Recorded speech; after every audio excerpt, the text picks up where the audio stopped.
Thank you for clicking on Wayne.com. We are jumping inside the zone with Justin Kenny of the News Sentinel. A first-timer for me. I've jumped inside the zone for the Comets. First high school football. And speaking of first-timers, Concordia heading down to the state championship for the first time in program history at the beginning of the season.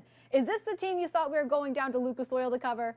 No, not at all. Because I didn't either. No, and I think if you asked Tim Manigal, I think he would say probably not either. I mean, you're optimistic about your team, but I think it's a surprise to a lot of people. 1-2 to start the year. What do you think was the shift that got this offense in particular to click?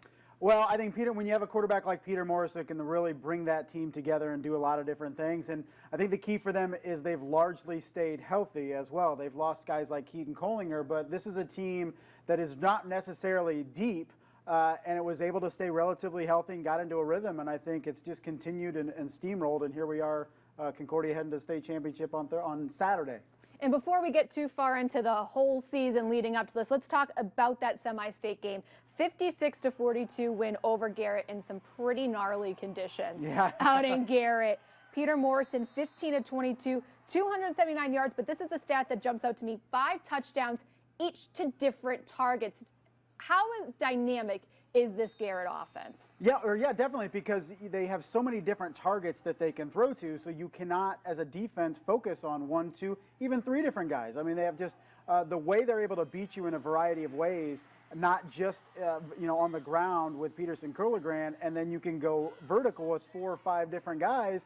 Peter Morrison is mobile enough where you have to respect him as a runner too. So just so many ways that Concordia can attack you offensively, and when you're talking 3A football, not a lot of teams have that kind of dynamic offense, but maybe Lawrenceburg is one of those teams that's similar in that vein. Yeah, they're definitely a more offensive team. Talking about Lawrenceburg now, they beat Brownstone Central 41-40 in semi-state, so a really close game there, but the player to watch is a 6-foot, 220-pound fullback named Austin Bowling. He has 3,000 rushing yards this year. How do you think Concordia's defense is equipped to handle a fullback of that size? I think it's tough because he's a guy that is just very physical but has a little bit of burst as well, has some speed. But you have to think, okay, Concordia throughout this season playing in the SAC has seen a variety of players, variety of offenses, and I think they're going to be ready for that running attack. Can they slow it down? I think that's the big question. I think they'll be capable, but can they execute to really limit him on what Lawrenceburg likes to do with him? And do you think those late points in the semi-state win over Garrett, is that a concern at all that Garrett was able to make it that close, or is that just a testament to how gritty and grinded out Garrett was this season? Yeah, I think it was more just, Concordia got up. They probably took some guys out, did not want to get them hurt, especially in the conditions they were playing in on Friday, heading into state championship. So I don't see that as much of a concern, but you have to look at it, like you mentioned, Concordia going down there for the first time. How do they handle that? Humongous facility at Lucas Oil Stadium. It's going to be crazy. And Lawrenceburg, too. This is not a team that's been there in any recent times either. So this is a new experience for all those kids. Which team handles that pressure of the big stage more? I think that'll be a big question going into Saturday as well. Yeah, the 2 teams that we saw last year, they go down to state. Right. I mean, those Snyder and Bishop Dwenger are 2 programs that are built for state championship runs. What do you think Tim Manigal is saying to his players to get them ready for Saturday's stage? I think it's dicey because you want to treat it like every other week, but everybody knows it's not. You're playing for a state championship. So this team has been so businesslike week in and week out. We've kind of been waiting for, Concordia is just going to come out flat one of these games, and they just haven't. So can they continue that into Saturday? Nerves are going to be a little bit more. Obviously, playing at an NFL stadium is going to be huge.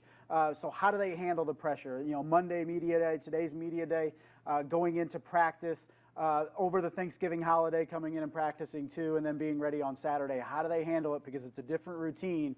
But those guys have answered every challenge thus far, as you have to expect them to be ready to play Saturday.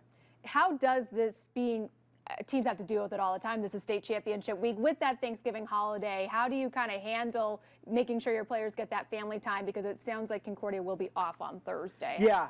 I would think, you take Thursday off, you come back on Friday. Depending on what day they'll go down to practice. Maybe it's a Wednesday that you practice at Lucas Oil. Yeah, so you get that practice in, you give them a rest, you come back Friday, do a walkthrough. But it is a definite short week. You want guys to be having their family time, but you have to be ready for Saturday. So probably better to play Saturday than Friday.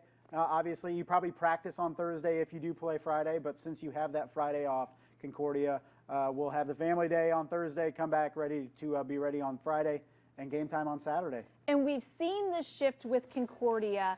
I, at one point, said to Glenn this season, after that close loss to both Snyder and Homestead, man, Concordia, always the bridesmaid, never the bride. Right, yeah. They're always the ones who are close to beating really good teams and just fall short. We saw that a little bit last year, too. Now they've come into this postseason run and dominated. Now they've become the favorite. How have you seen them handle those different dynamics of being the underdogs to now being their favored to win the state championship game? Yeah, and I think that goes back to the kind of team they are, where they're not buying into the hype. They're not buying into, not being the darling, the bridesmaid, so to speak. So they're just it's very businesslike, and they've taken the attitude of their coaching staff and has really just been calm, even keeled. And how do they handle the extra pressure of having the bullseye on their back? Because like you mentioned, everybody in this part of the northern part of the state really expected Concordia to be here.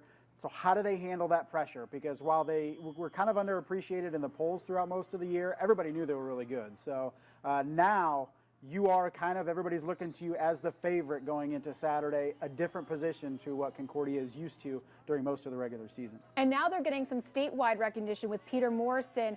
Now he's being considered a Mr. Football candidate. Not sure how much of a chance he has to win it, but now he's getting that added pressure too. Do you think that affects the way that he kind of prepares for this game now that people around the state know who Peter Morrison is? Yeah, definitely. Just all goes back to the pressure. Do they worry about the pressure? Does it get to them individually, collectively? I think it comes down to that on Saturday. Both of these two teams, high-powered offenses.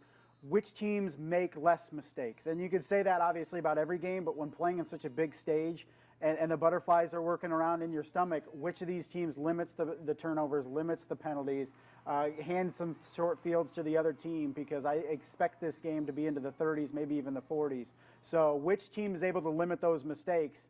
And I think that's going to be the big key on Saturday. Yeah, both Concordia and Lawrenceburg are two teams that can put up some serious points. Now, Concordia is such a storied program, not a whole lot of success, but still a lot of a deep, dedicated fan base. What will be the key in making sure they get that state championship for the city and for the KDEP program this year? I think the offense obviously has to do its things like it's done throughout the season, but I think defensively, make a play, get a big turnover early, an interception here or there, really limit Lawrenceburg's chances, because I think Lawrenceburg's going to be able to put up points.